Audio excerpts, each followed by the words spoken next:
Ladies and gentlemen, Charlie Kirk once said that he would like to be remembered, among other things, for his faith, and he will be remembered that way, because it's not just people in the United States paying him tribute today. Not only the President of the United States and the most important people in the United States state apparatus are paying him tribute, but people all over the world are paying him tribute. We too, here in the same, paid tribute during the last session to a murdered man, not because he was a citizen of the United States, but because he was a man who today symbolizes freedom of speech. Today, he also symbolizes the deep-seated animosity held by the political left toward Christians and toward Christianity itself.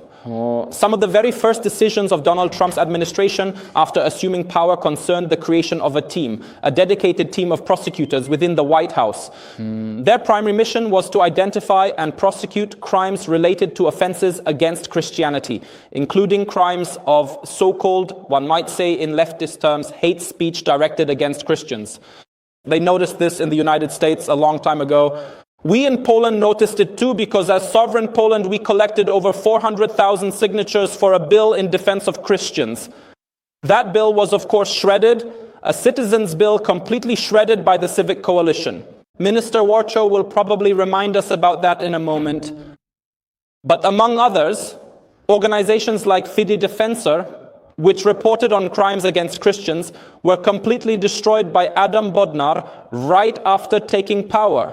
Because Adam Bodnar claimed there is no such thing in Poland as crime against Christians, like Christianophobia.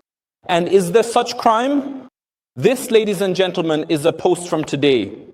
This is an MP known for one statement. Basically, what is the harm in promising? Przemysław Witek, who stated, "Do not explain to the Catholic ignorance, it is a waste of time and health." This is his post, which was edited, but on Facebook we can see the edit history.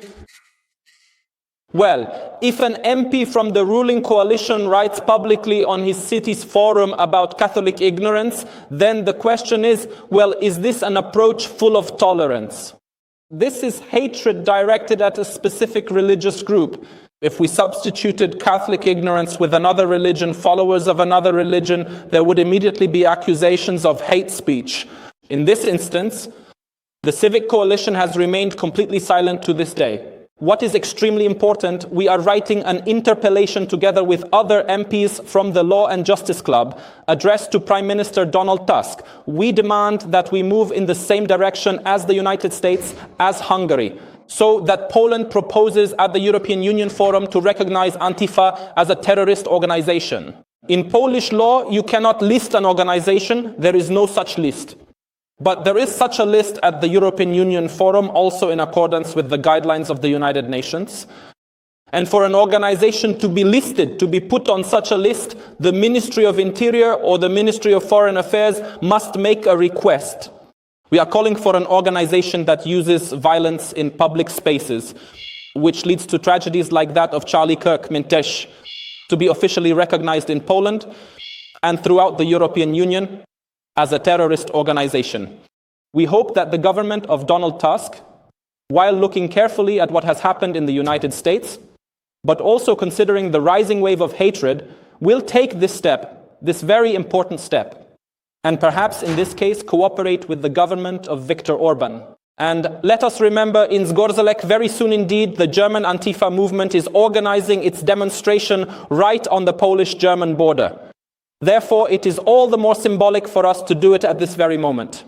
Keep in mind that Antifa is a terrorist organization. We should prosecute Antifa and at the same time return to another sovereign Poland project, that is, information on the transparency of foreign funding for NGOs. I hope that together with President Karol Nawrocki, as soon as this incompetent government changes, we will return to work on this extremely important law.